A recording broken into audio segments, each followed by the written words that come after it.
صباح الفل عليكم. عاملين ايه؟ وحشتوني. انا امل من وجبات خفيفه. هعمل لكم النهارده اكله خفيفه واقتصاديه، انما ايه وهتاكلوا فيها اكل. تعالوا نشوف هنعملها ازاي. معانا فول مقلي، ده فول نابت وانا مفصصاه، مش فول مدشوش. في فرق بين الفول مدشوش والفول مقلي. ده فول نابت وانا جايباه مفصصاه ماشي. وده بصلايه، فصين توم، ده زيت، ودي طماطم طبعا ضرباها مجهزاها.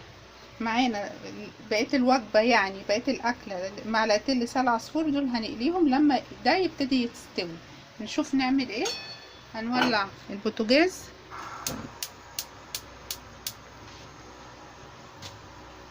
هنحط معلقتين الزيت،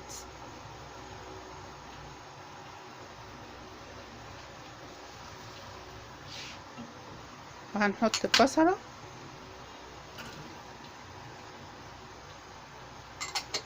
وهنحط الثوم. اسهل وجبه ممكن تاكلوا واحلى وجبه، الناس كلها بتنساها على فكره. الاكله دي اكله قديمه بتاعت جدتنا بقى وامهاتنا بس والله كانت حلوه وليها طعم. بس هنبتدي كده نقلي. هنا بقى هنولع هنا ونحط لسان عصفور. انا حاطه هنا معلقتين زيت، هنحط هنا لسان عصفور نحمره عقبال ما هنا يتحمر ماشي. دي ابتدت اهي، وهنا اهو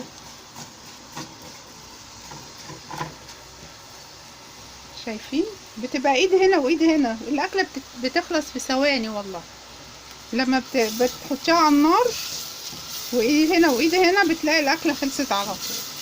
مش هتقفي في المطبخ كتير، بس هتبقى اكله حلوه ومغذيه وخفيفه. بص هنستنى كده لما اللون يصفر واوريهولكم. بصوا اللون انا عايزاه ده بلان بس مش احمر. بص كده، ادي كده هنحط الطماطم، مش هنستنى. هنحط الثوم، اسفه، هنحط الفول. هنا السمنه اهو خلص وهركنه، انا مش هاجي جنبه دلوقتي خالص لما الفول يخش في السوا. هنا مش هحط له برده ملح دلوقتي، انا هحط له شويه كمون فقط.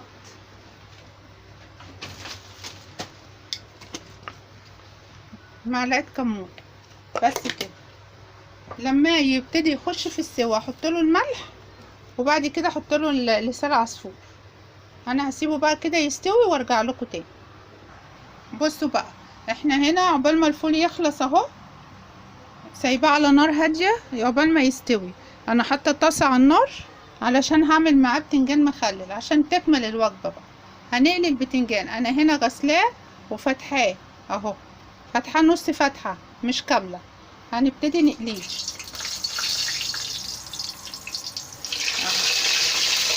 هقليه وارجع لكم. هنا بقى اهو البتنجان بيتقلي اهو على النار، وبعدين هنبتدي بقى نحط الخلطه. انا مجهزه فلفل احمر. بصي بقى الفلفل ده تبع مزاجك انت، تبع اللي بتحبوه، احنا مش بنحبه حامي. اللي عايز بقى يحط حامي براحته. وعلى فكره في نقطه كمان للبتنجان، انا ما بحطش بتاع ده كمون، عشان في ناس هتستغرب وتقول كمون. لا انا مش بحط كمون عشان الكمون بيسوده، فانا بحط ملح بس.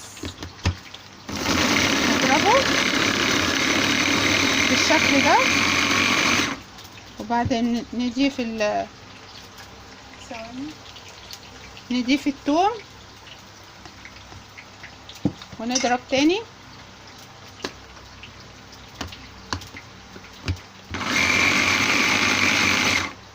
بعد كده هنعصر بقى الليمون، الخل الاول اهو. بعد كده هنعصر الليمون، انا بحط له بقى ليمون كتير علشان خاطر يحتفظ بلونه من جوه ويبقى لونه بنفسجي كده وحلو، وفي نفس الوقت هيديله طعم جميل قوي.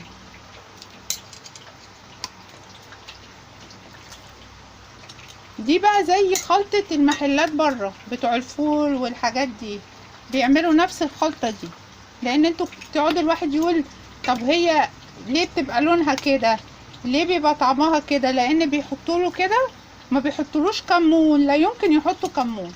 الكمون ده اللي بيخليه اسود، بيخلي لون البتنجانة مش حلوة، فانا ما بحطش كمون. اللي براحتكم بقى، اللي عاوز يحط كمون يحط.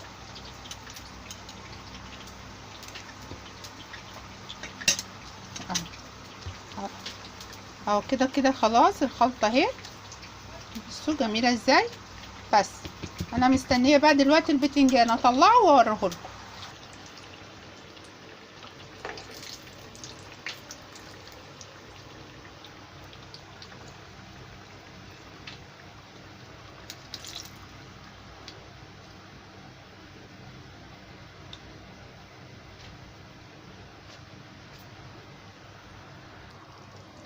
بصوا كده الفولة استوت اهي، استوت خالص.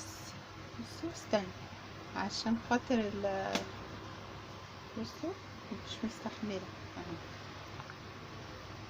فاحنا هنحط بقى اللسان اللي احنا حمرناه ونسيبه ياخد غلوتين، وبعد كده يبقى كده خلاص. في اسهل من كده بقى؟ ذمتكم في اسهل من كده؟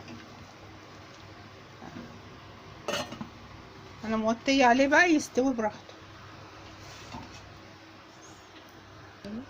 كده بقى انا هحط الملح واسيبه كده يجي 10 دقايق بس، ان هو اللسان يستوي مع بقية الفول. يعني هو الفول خلاص يعتبر 90% استوى، انا مستنيه اللسان مع بقية الفول.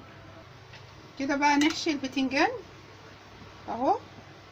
انا ما استنيتش عليه لما يبرد، انا قلت احشيه وهو سخن عشان اوريهولكم اهو.